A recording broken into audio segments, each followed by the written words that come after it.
విద్యకై ఋతము వైపు కదిలిన ఋషివో, విజ్ఞాన పంటను పండించుటకై కరిగిన కృషివో, భవితను లిఖించు కలము పట్టిన మహర్షివో, ఆ దేవుని రూపము మార్చుకొని ఇలా పుట్టిన మనిషివో.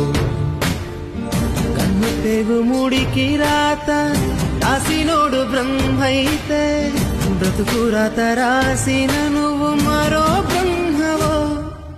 గురు బ్రహ్మ గురు విష్ణు గురుదేవో మహేశ్వర, గురు సాక్షాత్ పరబ్రహ్మ తస్మై శ్రీ గురవే నమః.